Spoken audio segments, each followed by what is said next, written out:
North-South Connection, welcome back to the WarGames Countdown. We're into the big boys, I would say, of the WarGames Countdown. And today we are doing number 3 on the rankings, which is WrestleWar 1991.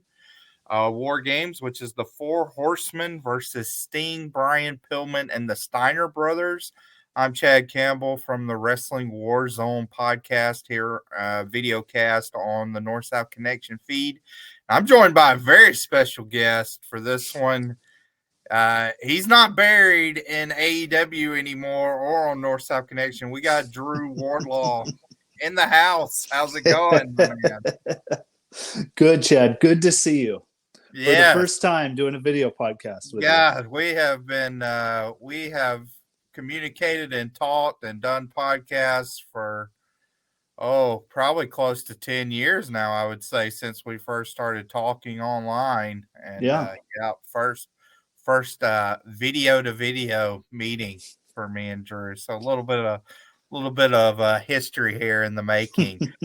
But as I mentioned, we're talking about WrestleWar 1991. Very infamous match. Let me give you just the raw data on this one. Cage Match has it ranked as an 8.12 out of 10, which actually seems a little low. That seems like a little stingy to me. As also in the ratings for this algorithm that was created for this, we used Dave Meltzer's rating. He went the full Monty. Well, at that time, we don't know. We don't know how many stars he was doing at the time, but he did 5 here. He'll say there were 7 or whatever in play at this time, but he went 5. My personal ratings were taken into account on the WCW matches. I've always had this at 4 3/4 star. A real high end 4 3/4 stars. This has been one of my favorite matches of WCW from like the 1990 through 1994 time frame, kind of that pre-Hogan WCW 90s time frame. And then overall, when me and Justin did the tier ranking of just the WCW War Games a couple months ago, we had this 3rd out of 13, only trailing behind 1992's edition. And then the July 4th, 1987, the very first War Games. And I think this one actually complements that one really well. I go back and forth. Like, I probably like this match actually a tad bit better than the very first War Games.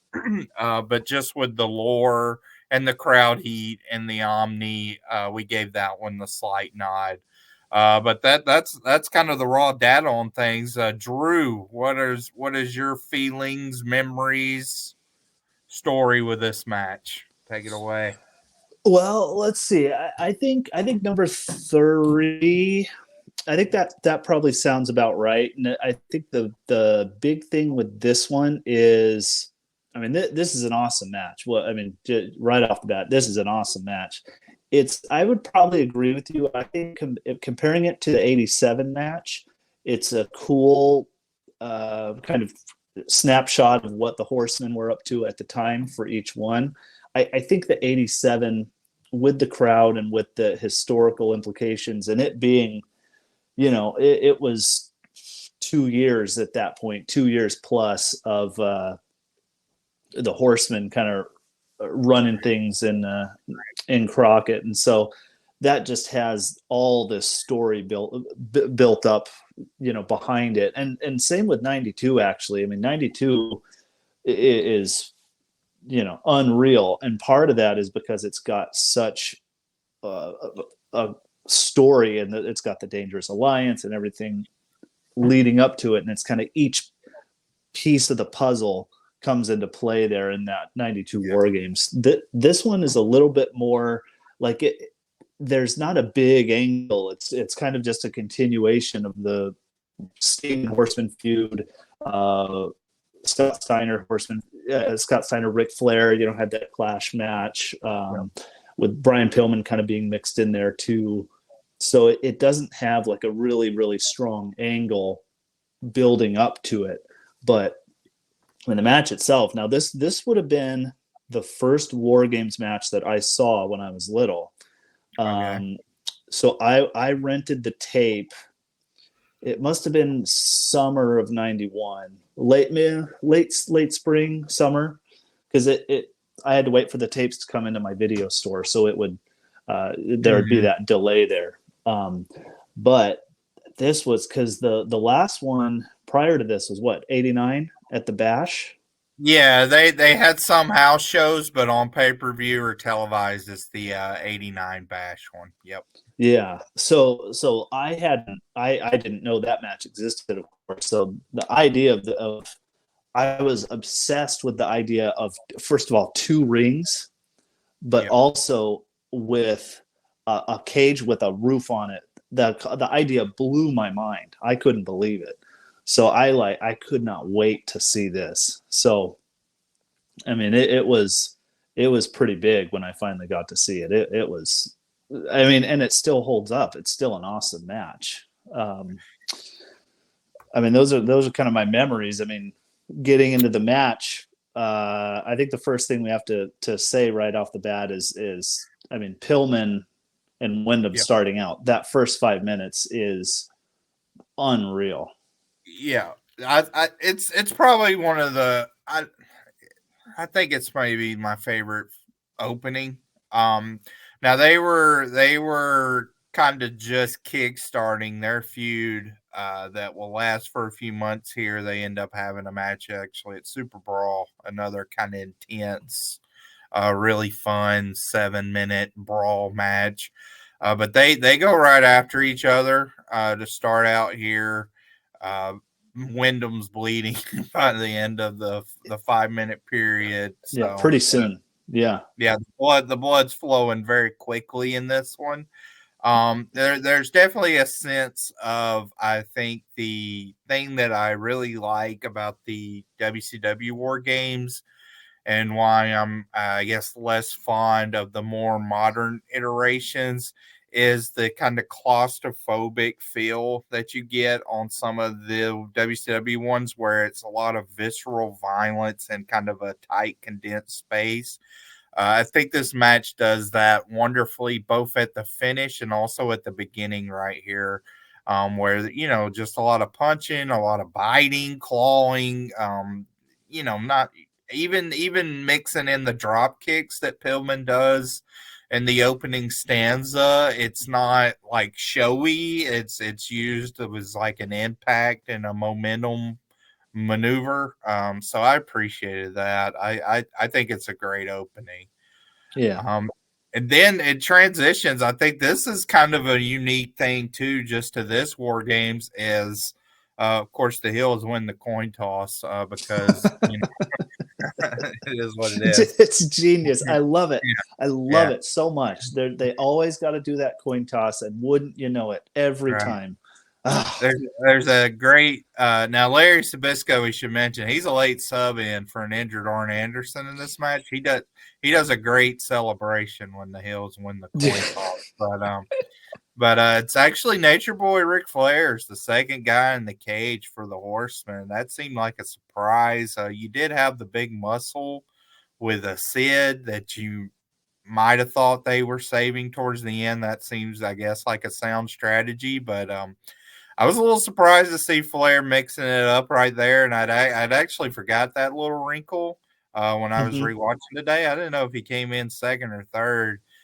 So when he did come in second, and then Sting follows him next, I thought that was really cool too. That you had really the two biggest stars in WCW at the time. Now, you had this kind of blossoming feud of Pillman, your up and comer, like young upstart babyface, and Wyndham still was very young and kind of, really coming into his own in this heel role. And getting his momentum and swagger back after the Widowmaker and the counterfeit and whatnot. So that was cool to kind of set the table. Then you got the big guns coming in. And then after that, I mean, I would say the match plays out fairly well and fairly ordinary, where, when the Steiners come in on the face side, they're throwing the typical Steiner bombs. I think Sid looks really good in this match. Sid, that was what I something I wanted to point out is he looks awesome. I mean, he's moving well, he's bumping big, he's really dominant, and it like that the ceiling obviously it's so low. And so you see, kind of to your point about the claustrophobic aspect to it, you see everybody trying to negotiate the height of the cage when they're doing all their high spots that they would typically do, but they've got to really be aware of that cage. And so Sid, I mean, he's he's maybe a foot under that the roof of the cage. It's really crazy. Yeah, and this is, I'd have to think about the TV at the time. Of course, the finish kind of directly leads to his Super Brawl match with El Gigante, which knowing Drew's taste is probably a classic in his eyes, but not in most people's. See, that's the 5-star match, not quite this right, one. right. That's the one that they were building towards. But this is probably for most people Sid's last really good performance in his first run with the promotion before he goes to the WWF. And I mean his squash matches are great leading into the WrestleMania 8 match versus Hogan, but I don't think he has a complete match where he gives as good a performance as this. Maybe the MSG tag match he has in March of 1992. That's very well done. But yeah, this is a great Sid performance, and I think the most memorable thing about this match when people think about it is the finish. So we can go ahead and talk about that. The power bombs itself, I mean, I don't know. Like, is it dangerous looking? Sure. Like, it was it professional? I mean, probably not. But he dumps Pillman right on top of his head. Pillman's a nut. We know that. So I mean, it definitely gives it a memorable vibe. I feel like they kind of got away with it, and even something that could be incredibly hokey with the heels winning this WarGames, which the heels win this WarGames, which you didn't have happen hardly ever. You kind of had to have an out, right? Like, I mean, you could have had Pillman submit or, be deemed unconscious or whatnot. I don't mind actually. I mean, it's preposterous in retrospect. This El Gigante is the one that comes out and carries him to the back, and he's like the big brother and whatnot. But from a psychological standpoint, I think it works that he does that. Yeah, I think it works. I mean, because it's played as, Nick Patrick, he can't get into the ring. That's the WarGames thing. He can't get in. So if you're going to have the finish be Pillman is powerbombed into oblivion, I guess you could have had like one of the babyface team members come and check on him and then call it from there, but that kind of makes him look weak. So you have this absurd, image of El Gigante ripping the cage door off, but it's like he was being pushed at the time. He was one of the big faces, and you have it justified at the end where Nick Patrick says, look, it's my job to make sure everyone is safe. I mean, it's a WarGames match, so whatever. But it's, I don't want anyone to have life-threatening injuries or career-threatening injuries. And it was my call, as a referee, it's my decision. I'm sticking to it. So first of all, you have one of those beautiful wrestling things where it's the absurdity presented as a serious competitive contest where you have this legitimate official having control over this and making a call in someone's safety while they're in this cage beating each other up and bleeding everywhere. It's like that's one of the things that really makes wrestling like incredible, but it's, I don't know. I think it's fine. I guess it's silly. I think it's one that people would complain about, but I don't really. I think if it was like anyone else besides El Gigante, I think nobody would really say anything because it's him. It's kind of thought of differently. Right. I agree. I mean, I think El Gigante being El Gigante, you're like, oh boy, this is a little silly, but yeah, I think it works fine. Yeah. So that's our thoughts in a nutshell on this match. I would say again, if you're kind of someone that just sort of remember, I mean, I think this one flies under the radar a little bit, even though it's very highly regarded. So if you're someone that's kind of just familiar with the power bomb finish itself in GIF form, go back and watch it. Watch how intense that opening stanza is. Watch Flair. I mean, Flair's in it. He's gonna bleed.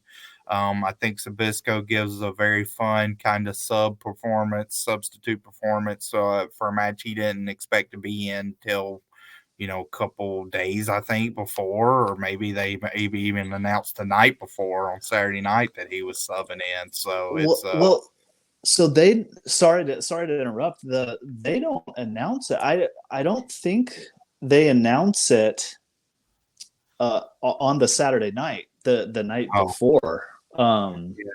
Unless now I could be remembering wrong, but I've seen that episode and it's because they do that angle where they do the attack, and Orange is still a part of that, right? I think he's involved. Yeah. So this was a last minute, almost Bobby Heenan being on the Heenan family and Survivor Series 1989 special here. But yeah, he does a good job, but I'm a Larry fan, so yeah. But yeah, so that wraps it up for us on WrestleWar 1991 War Games. Like I said, please like, subscribe, comment on the video. You only got a couple more of these, so you can binge all the previous ones. And thank you very much for watching. Thank you, Drew, for joining us. Hopefully the first of many with you on the video feed here for us on the North-South Connection. And till next time, this is Chad Campbell signing off.